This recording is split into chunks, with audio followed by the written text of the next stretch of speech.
thought so. I thought so. We're good, and we're even better now that you're online. Well, you're very kind. I think it is now 11 o'clock, so I'm going to open up the meeting and say good morning and welcome to our very first Maryland Center for School Safety virtual sub-cabinet meeting held today, June 15th, 2020. I want to thank everyone for joining us today, albeit virtually. And I would like to make it known that this meeting is being live streamed and recorded. We have some new members to our sub-cabinet, and I would like to first introduce someone that I've had the pleasure of working with over the past 3 months, and that's Colonel Woodrow Jones of the Maryland State Police. He's our newest member of the sub-cabinet. Welcome, Colonel. It's nice to see you in person again. Thank you very much. I hear your voice most every day, and that's always very reassuring. Colonel Jones is replacing the position of Pelosi as the new superintendent. He was appointed to this position on February the 18th, 2020. And I just want to thank you, Colonel, for your ongoing commitment and dedication to public safety. You've done a phenomenal job during this pandemic, and it's very reassuring to know that your measured approach across the state has been so successful. And I'd like to ask you if you'd like to say a few words. Sure, I appreciate it, Dr. Simon. First of all, I go by Jerry. Just okay, everybody knows.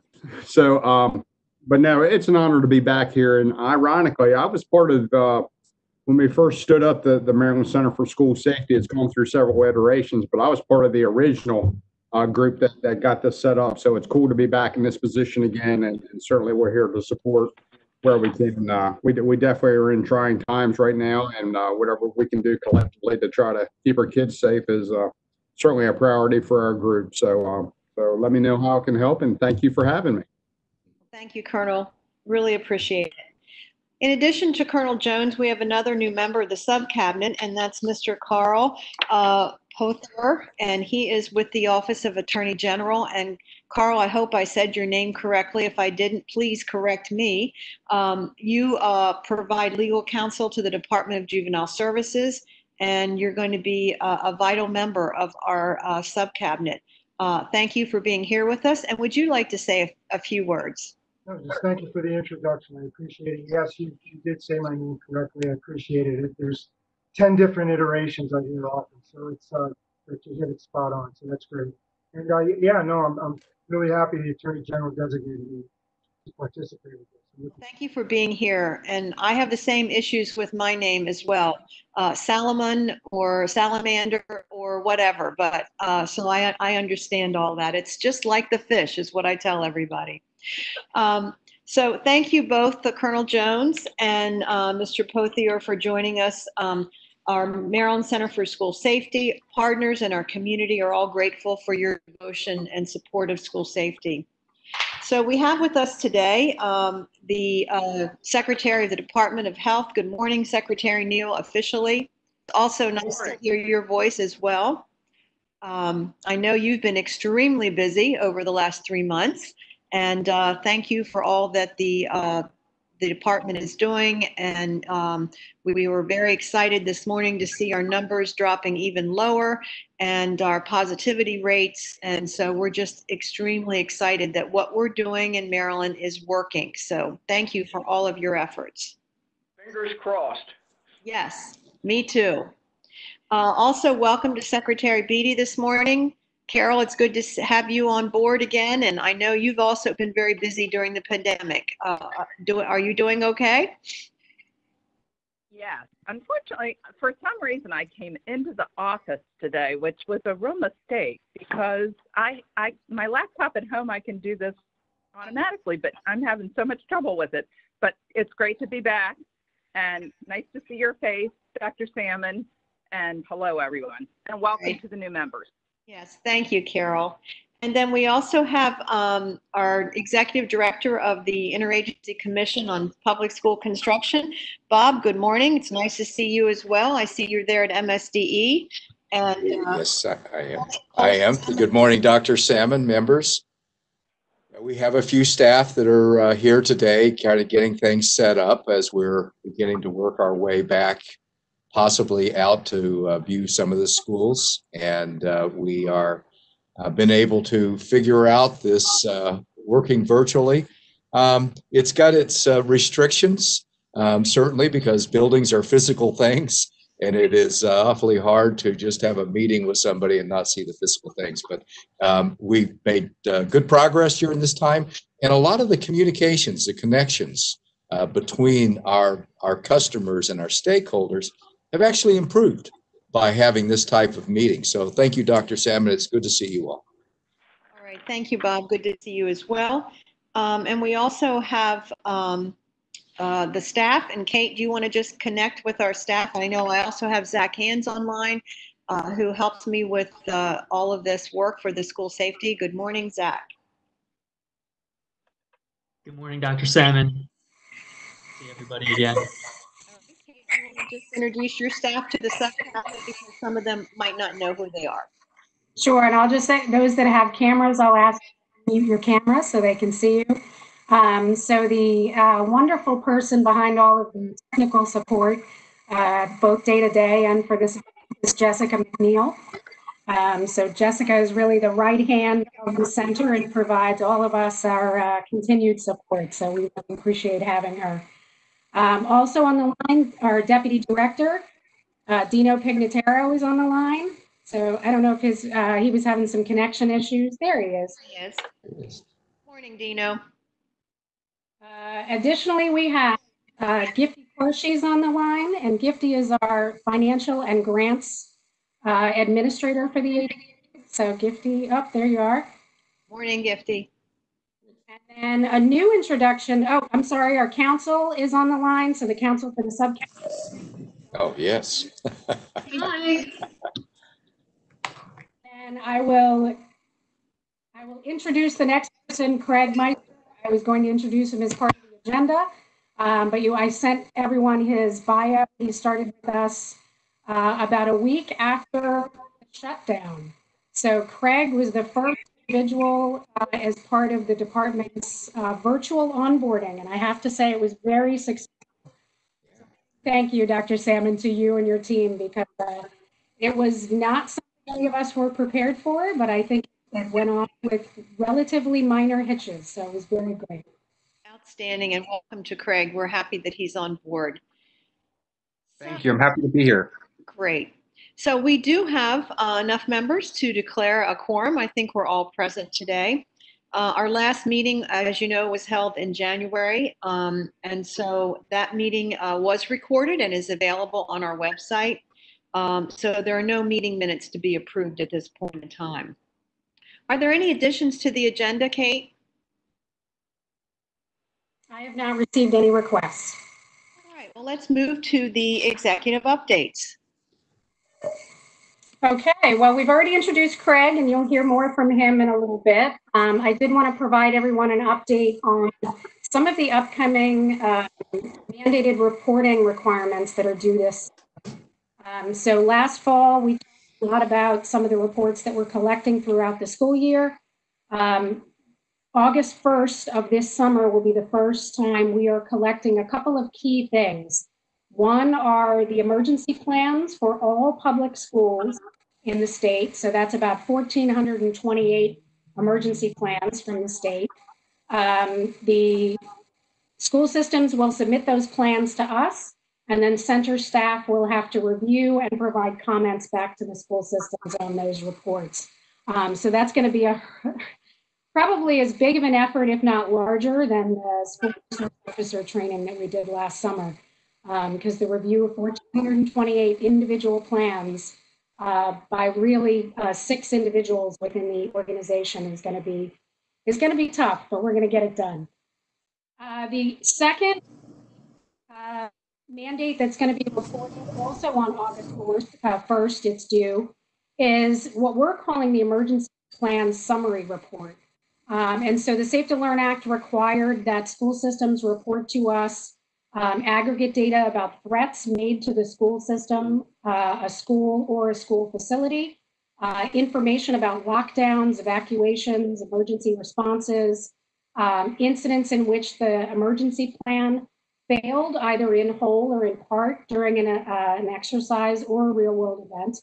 And then finally, the school hours that were spent during an emergency or a drill. So that's one of the reports we're collecting in addition to the emergency plans that we'll review, and in addition to the other reports we typically collect at the end of the school year, which includes use of force by SROs, as well as school security employees, and SRO adequate coverage data prior to the start of the school year.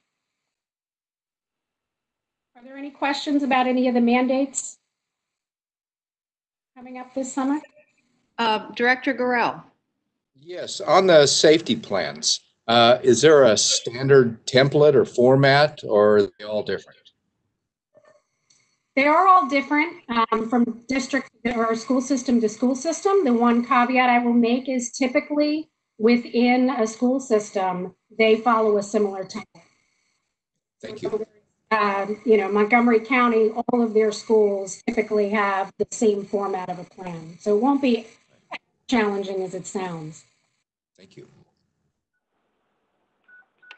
All right, seeing no other questions, we'll move on to the next segment. And I guess that's the regional program updates with Dino. So actually, we just have one decision point about regulations, and I just wanted to give a quick update of the advisory board. Oh, sure. Go right ahead. Thank you. Sure. So the advisory board has not met since February for the same reasons that the subcabinet was not able to meet. There's 24 individuals as part of the advisory board, and every single one of them was involved in response to the pandemic in some form or another. We are planning to meet again in either August or September. Dr. Rolato, the chair of the advisory board, and I have to decide on an appropriate date. So my question for the subcabinet, one of the things that you asked the advisory board to look at was cybersecurity related issues as it relates to schools and school systems. And my question is there anything else you would like us to tackle with the advisory board?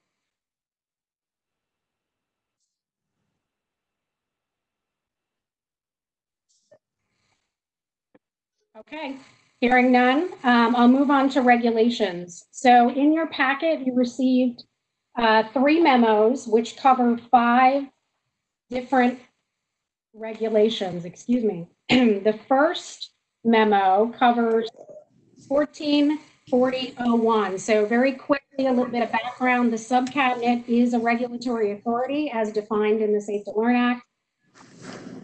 These are the first regulations by the subcabinet. All of these regulations we're going to talk about today are published in the December 6th Maryland Register. So very quickly, the first memo again covers 144001, 144002, and 144003. Basically, that is how the subcabinet and the advisory board and MCSS coordinate their open meetings. The second relates to the inspection and copying of public records, and the third is related to the correction or amendment of public records. Those were all published on December 6th.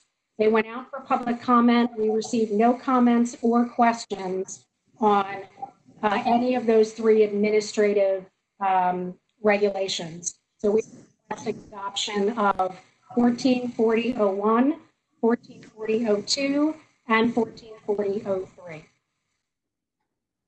Questions on any of these regulations? All right, do I have a motion to approve? I make a motion to approve. Thank you, Director Bob Gorell. Do we have a second? Second. Second from Carl Pothier. Any questions on the motion? All right, all in favor, do a roll call. Kate, could you handle the roll call for me, please? Sure, absolutely. Dr. Salmon? Aye. Secretary Neal? Aye. Colonel? Aye. Mr. Pothier?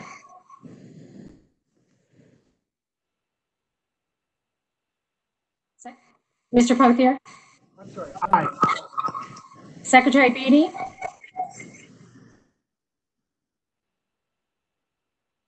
Secretary Beatty? Aye. Received. Director Gurel?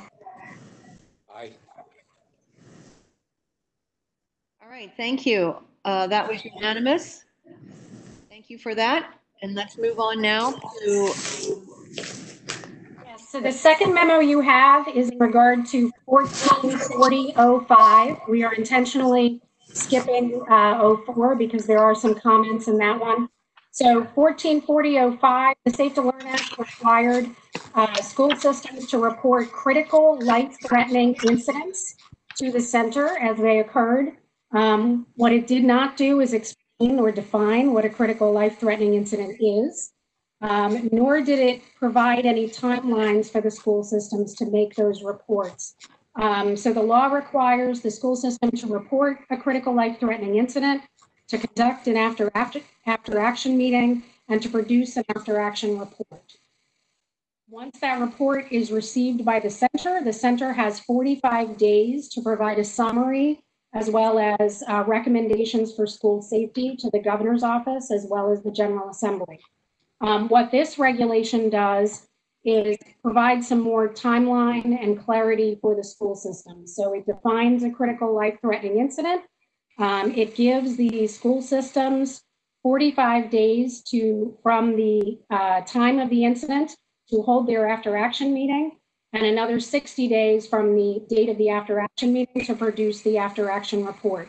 And those timeframes are consistent with the Federal Emergency Management Agency, as well as national standards on after-action meetings, as well as timing for after-action reports. So that regulation was posted also in the Maryland Register on December 6th. It was public for 30 days. There were no comments, nor were there any questions. So we're requesting that the subcabinet adopt 144005, critical life-threatening incidents. any questions on this particular adoption? I do have a question. I saw no preclusion to standardizing that the information has to come to you in a certain way. That still is allowable, correct? Correct. Thank you. Any other questions? Do we have a motion to approve? I make a motion to approve.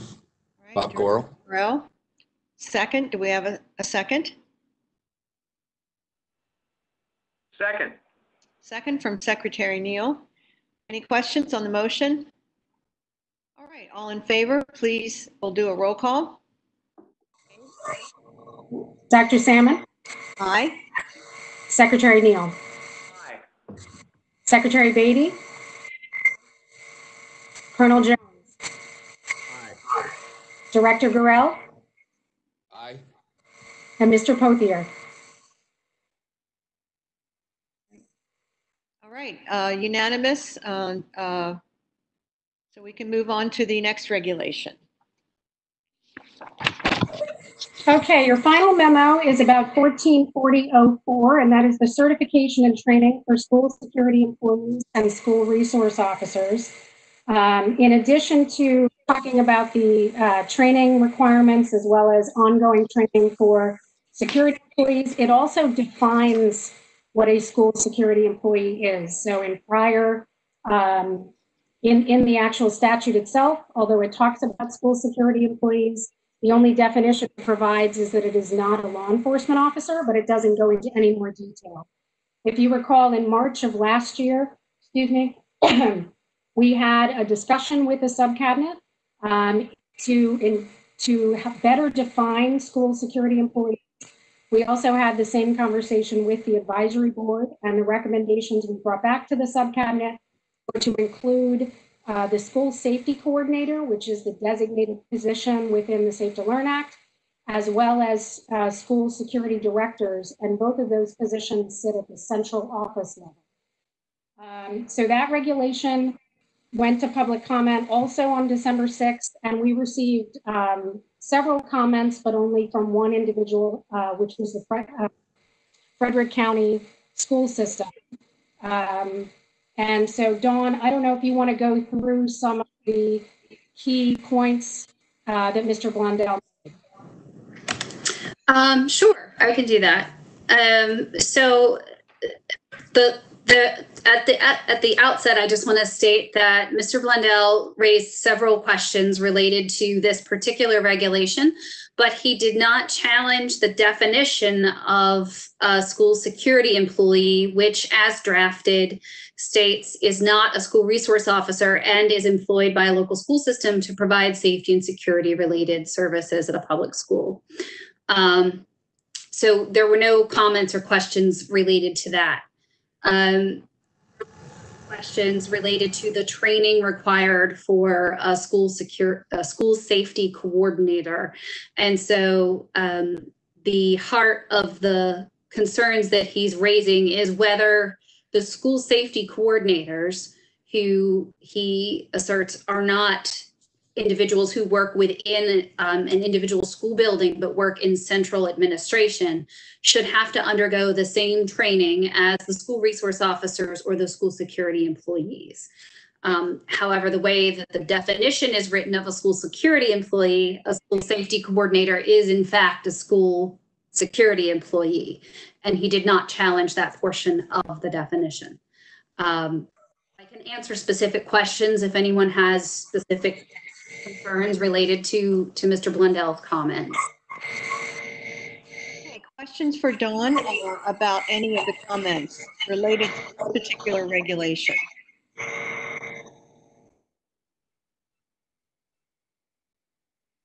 Okay, I would just like to say that reflecting on the last summer's training for school resource officers, which was absolutely very, very excellent and certainly covered so many essential components of restorative justice practices, which I think was some of the highlights of our training. And having participated in that, and I know many of our people here in the sub-cabinet also participated, I think it's essential that everybody have this kind of training, and it has just really been a very, very excellent thing for our schools in the way that our school resource officers are able to develop such incredibly important relationships with our students in our school buildings as well as our administrators.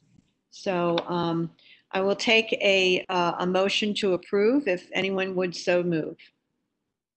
Now remember, this is not to approve, this is permission to publish. Actually, no, this is to approve. So it already went out for notice and comment. And so it would only need to go back to be republished if you wanted to amend it to reflect Mr. Blundell's request. But if you want to leave it as is, it's just to approve. Thanks, Dawn, for that clarification. All right, so do we have a motion to approve?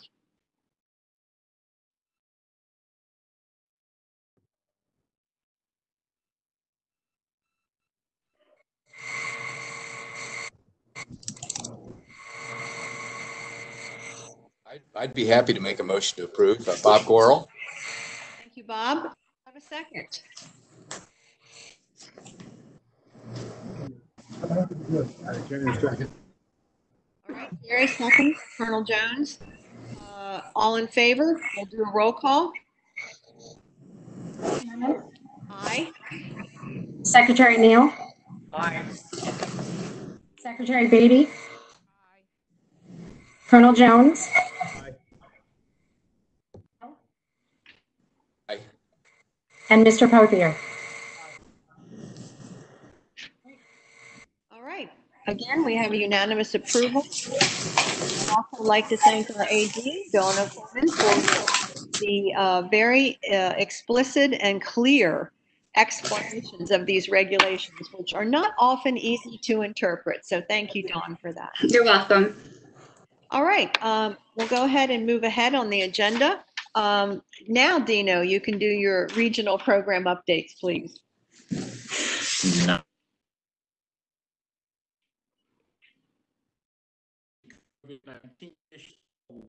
SRO and SNC training was suspended. We received permission during the pandemic to provide distance learning to school resource officers from the Maryland Police Training Commission. We're in the process of standing up that distance learning. Hopefully by the end of this month, we'll have everything in place. We're doing the recordings now. We've applied for and recently received course approval for all 23 blocks of the week-long training from the MPCTC to be provided in virtual format. Also, the in-service credit will still be going out to the SROs also. The 2020 summer conference was canceled. The crew working on it, the chair and committee are working on identifying future locations where we can do a cycle at one place, and it'll have at least a 700 person capacity, so we can increase the number of participants for our conferences. The alternative plans for this year are weekly 1-hour webinars. The chair of the committee and the committee members got a hold of the people who were scheduled to talk at our conference, speak at our conference. Several have agreed to give 1 hour free of charge training webinars to us in a virtual format. So those are scheduled for July 17th, July 14th, July 21st, and July 28th.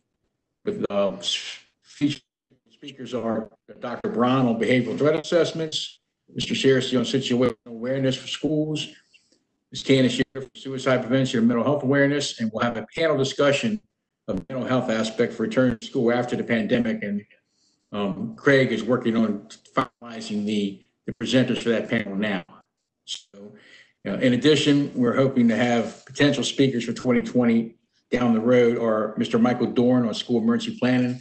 And again, Jim Houghton and that whole committee are working feverishly to do virtual training for us also. So I have to commend all of them. And that's all I have. If there's no questions. So Dino, just to be clear, we're not having our in-person big conference, but we are doing a series of virtual trainings this summer, which I think are really, really important because we know that our students are going to come back to us with lots and lots of issues. And I think it's very important for us to make sure all of our staff and people in the schools are up to date with resources. And I think the trainings that you've described are going to be very, very helpful to them. We had to cancel in person. That's a very big event also, but we wanted to bring something to the folks who are planning on coming. And so we're giving our partners these 1 hour webinars each month, each week in July. I think that'll be very effective, and I hope people will take advantage of those. And I hope that you'll send us out notification for the sub-cabinet so that if we're able to join some of those, we can do that. Yes, ma'am, it'll be coming. All right, thank you. All right, let's move ahead and we'll ask Gifty to give us an update on grants.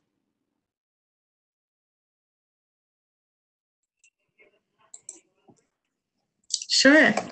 Good morning, Dr. Salmon and members of the sub-cabinet. Thank you for the opportunity to update school safety grants awarded fiscal year 2020, and also to provide an outlook for fiscal year 2021 grants. We have also included several items for your consideration and approval today. The MCSS grants review document that you have contains all of the information that I'll be highlighting. So in fiscal year 2020, MCSS processed 117 total applications, which resulted in a grant award total of $18,262,610 in school safety grants. And these grants were awarded in 4 different categories. We gave out grants in the Safe Schools Fund grant.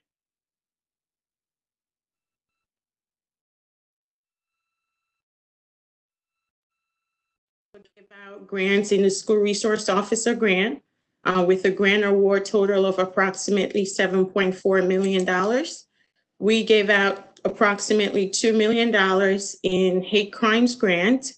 And we also gave out $600,000 in the school traffic safety enforcement grant. And with FY21, our projected grant is equivalent to our appropriated grant dollar amount, which is $12.6 million in fiscal year 2021. Are there any questions so far? Okay, so with that, I move on to some of the measures that we would like the sub-cabinet to consider today. And I'm sorry, I'm having internet issues. Are you able to hear me okay? Yes. Yes. Okay, thank you, thank you.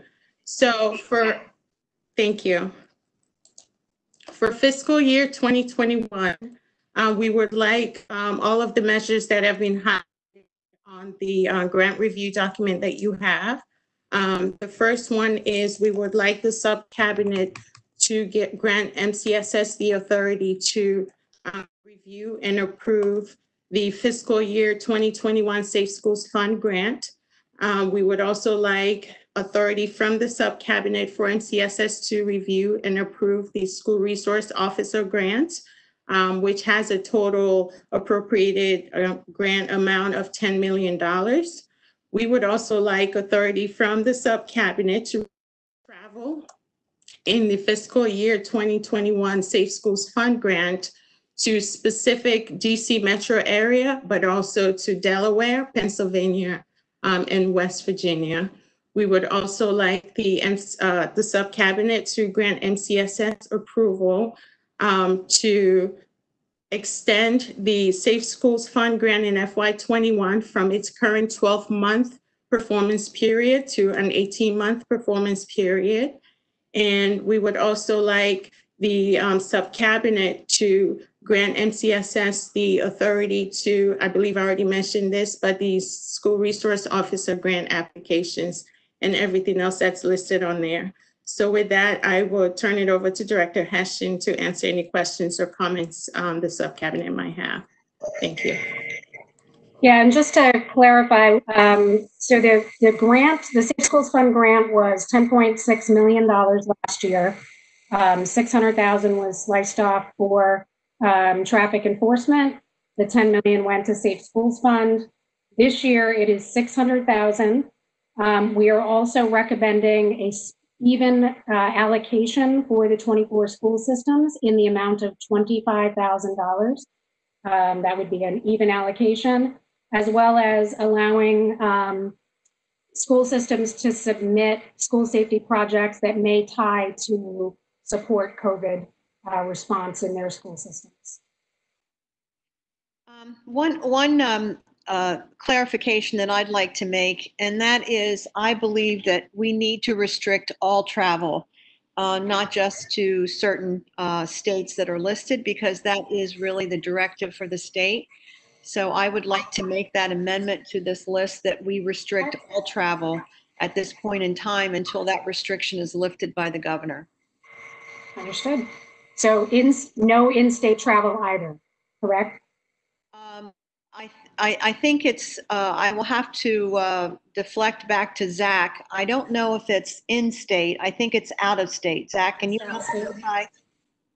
I believe it is out of state. Yes.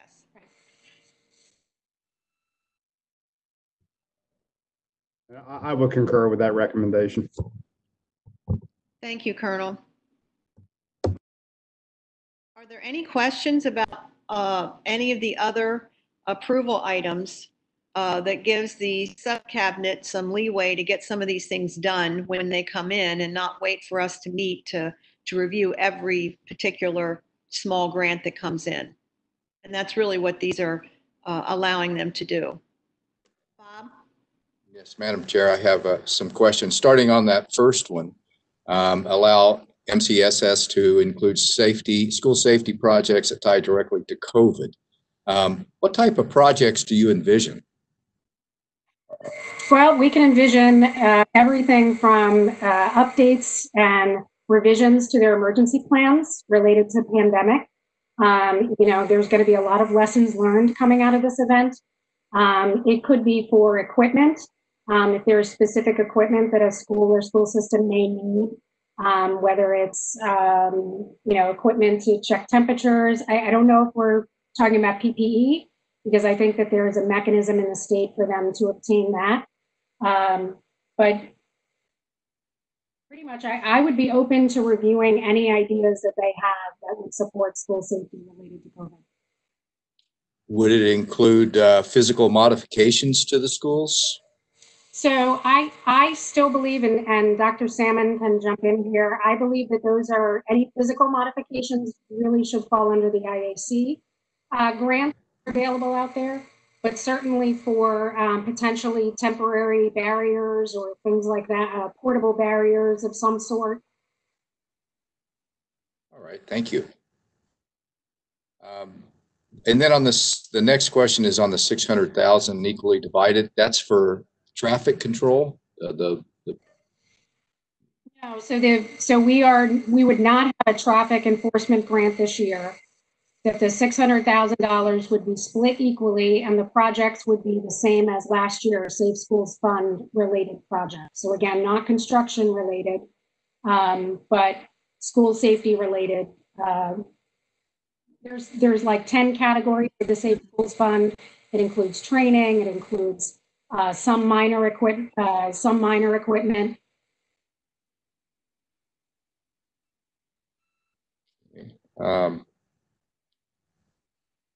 So they would get the funding whether they had a need or not.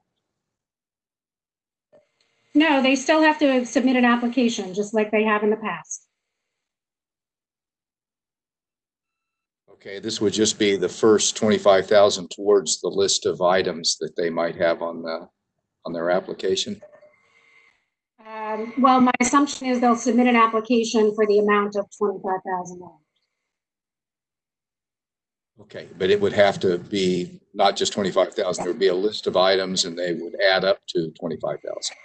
Correct. Thank you. And then, so you're on the grants. You're asking for the authority to review and approve them. So the subcabinet would not have any review of the award process throughout the year. We would just look at the results at the end. Correct, or on a rolling basis. So depending on the timing of the subcabinet meetings, we would provide updates at every subcabinet meeting of where the applications stand and what projects were funded. That seems like a really big divergence from the role that we've played to this point, where you've brought recommendations and then the subcabinet has looked at them, and there's been questions throughout the year. That's just a comment. And then, so for the authority to review and approve these, and this for the SRO grants, are there metrics that you have given us in the past, maybe, that of how that you will make those awards for the resource officers? So the awards for resource officers is in statute. So it's very clear what the allocation is, and it's very clear what the funding can be used for. So that's an easy one. Yes, thank you. Yes. And then the extended performance, extending the performance required. What was the original performance for the ones that you want to extend for another 18 months? So this is for next fiscal year. So typically the grants are a year award. We've been working with the school systems for 2 years, providing grants for 2 years, and we've determined that a year is not enough time. By the time the application is approved, they're really down to about less than 9 months. Okay, so we want to double it from 9 months to 18 months? Correct. Okay. And this is going forward. It's not those that have previously been awarded with the with performance requirements? That is correct, although we did extend this year's grant due to COVID because most of the systems were not able to. So in the middle of the pandemic, we did extend through December of this year. So it would align 21 to the activities of 20. Okay, so this recommendation would include some previously awarded project extensions. Okay. And then the last one, as far as restricting travel, we already talked about. I fully support that. right, so back to the conversations that Bob brought up. Is there anyone else that feels that we should, I think we were, I think, comfortable with all the ones that were listed. Do you want to do like a quarterly update of the grants? Just so we can make sure that we're knowledgeable about them. Maybe that's kind of a middle of the ground thing, that we can take your recommendations and then on a, quarterly basis say, okay, we agree with that. And because I do agree with Bob, we had lots of questions in our last year about these grants. And given the fact that we have this pandemic, it might behoove us to continue this process, maybe until we get through that pandemic and we get more back to, quote, the new normal. I'm afraid to say normal because I'm not sure that exists, but I think I would agree with everything here, but I think I would like to have the ability to take a look at those grants again, because we had some really good discussion around the table about those grants. And I think with the expertise of people that are on our sub-cabinet, we were able to really enhance some of those grants and make sure that the money was being spent wisely. So I kind of concur with Bob on this. And if there's anyone else that would like to chime in, I'd be happy to allow them to add to this conversation. Yeah, Jerry Jones here. I would agree with that, Dr. Salmon. It's good to, it's a nice middle ground, and we can certainly evaluate from year to year as it moves too. So I would concur with that. Other comments about that? Yes, Carl. Yes. No, I generally agree too. I'm disinclined to sort of allow all the grant review authority to pass from the sub-cabinet in the manner that it's suggested. I think one of the key components of the sub-cabinet's operations, of course, is reviewing these grants. I would be very hesitant to defer or what's the word? Just delegate all that substantial authority to commission staff. So I'd be more inclined to proceed in a much more deliberative fashion. I understand the concern due to the volumes and things of that nature, but I just think I'd be very hesitant to advocate any of the responsibility.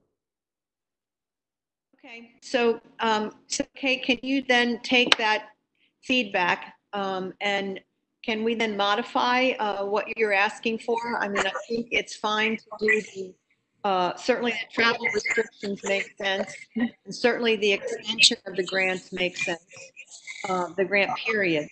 But I think review of these projects need to come back to the sub-cabinet. Would you, can we maybe have a motion to explain? Bob, why don't you look at your list?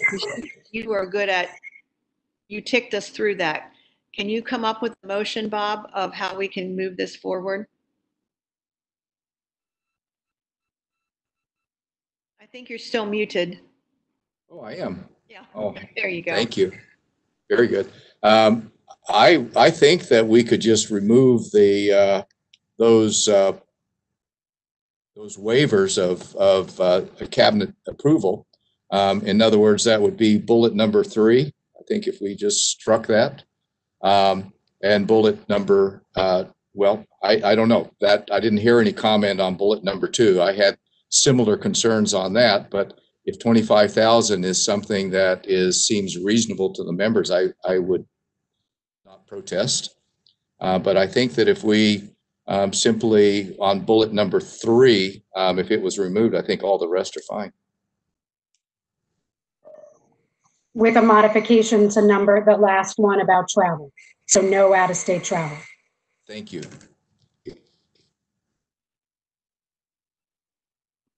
Bob, just take out bullet number 3, which grants approval for 2021 Safe Schools Fund applications, and bullet number 4, which is the grants the SRO application. So those 2 bullets would come out, correct?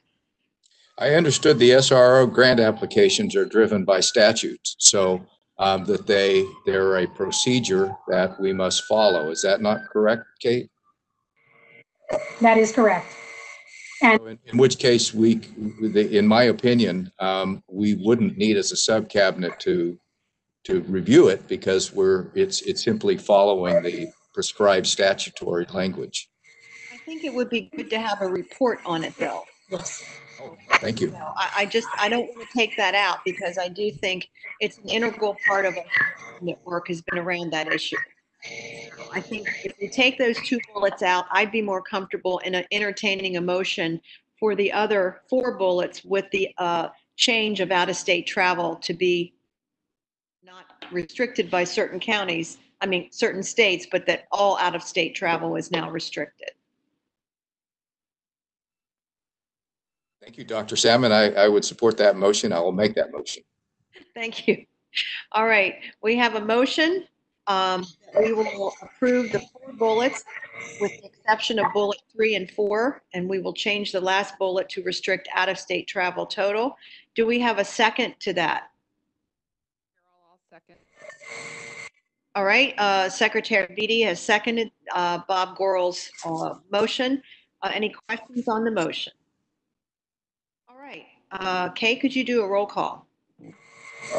yes, Dr. Salmon, Aye. Secretary Neal, Aye. Secretary Beatty, Colonel Jones, Aye. Director Gorel, Aye. and Mr. Pothier. All right, thank you. Thank you, everyone. Another unanimous approval. And now we're going to move from grants into communications, and we'll welcome Craig Meister to give us that update. Good morning, Craig. Good morning. Thank you. Again, I'm very happy to be here. Thank you for the introduction. I will start with the website, which will officially launch on July 1st. I came on board with MCSS as everyone was starting to work from home in March. So our new website, the virtual home of MCSS, was actually fully conceived, fully created and developed, and will ultimately launch only because of the hard work of all of our virtual team over the past 3 months. And I will say that I could not have asked for a better team in our data and policy analyst, Jayan Jabaraj, as well as who led the tech integration of the new site, and our communications and media specialist, Emily Allen, who spearheaded the content development and migration in order to get this site up and running. The new site will be schoolsafety.maryland.gov, and it will be available and accessible on July 1st. It's going to be more intuitive for visitors than the current site, and it's also filled with streamlined content and positions MCSS as a go-to resource for local, state, and national resources and content related to the full spectrum of school safety-related news and information. So definitely be on the lookout for the new site to go live on July 1st. And that will be an exciting time for all of us, trust me. So any questions about the new site? Very good. So the next thing I want to talk about is... Hold on, Craig. Yeah. Director Gorel. Oh, sorry. Thank you, Madam Chair. Yes, would you provide us an email notice when the site is up? Absolutely. We can absolutely do so. Great idea. Thank you. Yes, that's a great idea. So meanwhile, the number of tips at the Safe Schools Maryland tip line were trending to exceed last year's totals until the pandemic closures forced schools online. Other states also reported significant drops in tip volume for their tip reporting systems. And I have to say, we definitely saw a precipitous dip in tips. So due to the COVID-19 pandemic, it was necessary also to add a new event type in our tip line called COVID related. So we actually received 11 tips related to COVID related issues. Overall, from January through May 2019, we got 243 tips with the tip line, whereas from January to May 2020, we got 208 tips. So relatively on par for last year, but again, we were on an upward trend before the continuity of learning online began. So because students were away from their traditional school environments, the actual tip line was something that was less front of mind. We did put out a PSA. We did continue to reach out to our partners, but a lot of students and faculty alike had a lot of challenges just getting, school going. So it's not a surprise, again, that nationally there are tip lines numbers that are down.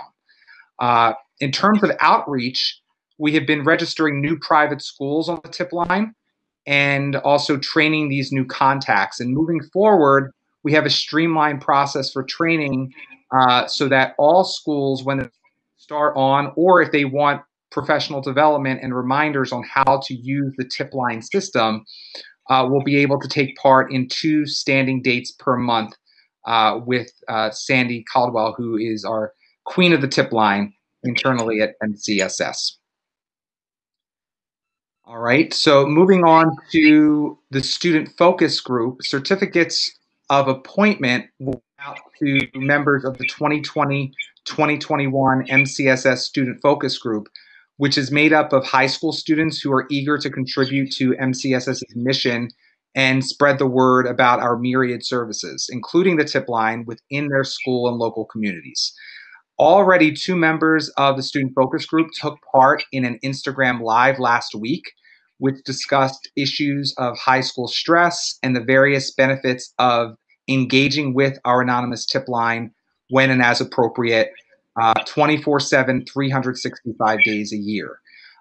Similar events publicizing the tip line on our own Facebook channel are also in the works. And from an overall communication and engagement perspective, you heard earlier from Dino regarding Maryland's school safety seminar series, which we're going to have this July in lieu of the typical conference that we would have.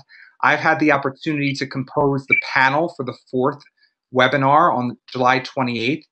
And it's going to include a very diverse group of experts from around the state talking about the issues that Dr. Salmon, you had mentioned just a few moments ago, are so important. How do we support our students, our diverse students from the mountains all the way down to the Eastern Shore as they transition back to whatever school may look like in the fall, whether it's fully online, hybrid, or fully in person, because all of these students are going to be coming to school having not been in a physical school in the traditional environment for 5-6 months.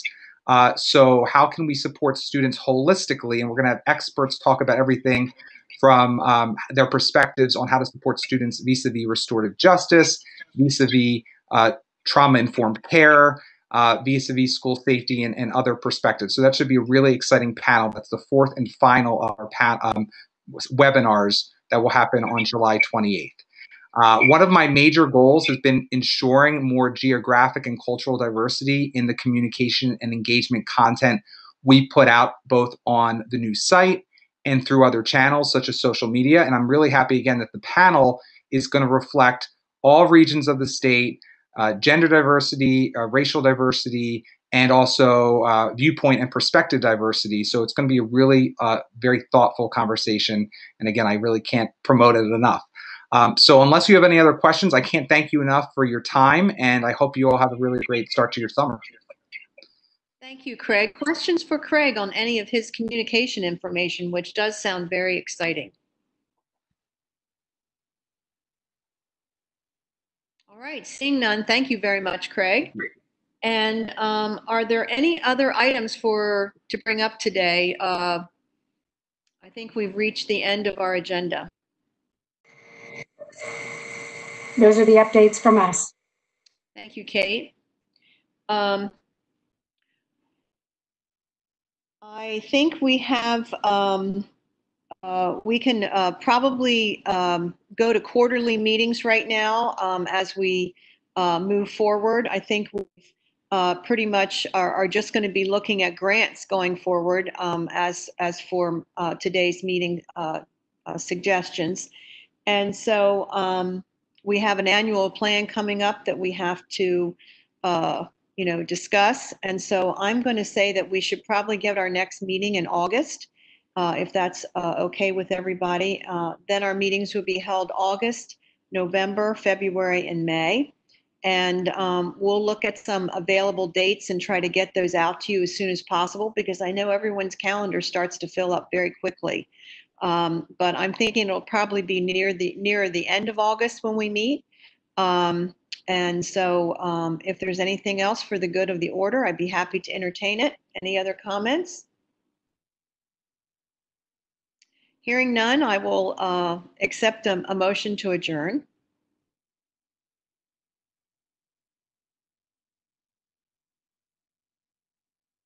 So moved.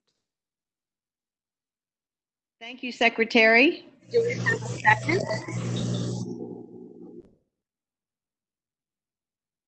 Second from Carl. Imagine anybody not wanting to adjourn, but that's okay. If you all are enjoying the conversation, we can stay on a while longer. Listen, thank you everybody for being with us today. I think we've had a very productive meeting. It's been good to catch up with everyone. It's been great to have our 2 new members join us, and we're looking forward to great meetings coming up, and we'll get back to you when the website gets up. We'll also get back to you on a date for August. So thank you all very much. We are adjourned. Oh, we didn't take a motion, did we? Motion in a second without a vote. Well, we should take a vote on that. Let's be really online here. So all in favor, please show aye or say aye. Got 3. Oh, Carl has 2 thumbs up. He's voting for second. All right. I think we got it. Thank you, everyone. You're good. Thank you. Dawn says we're good, so we're okay. Take care, everybody. Bye. Thank you.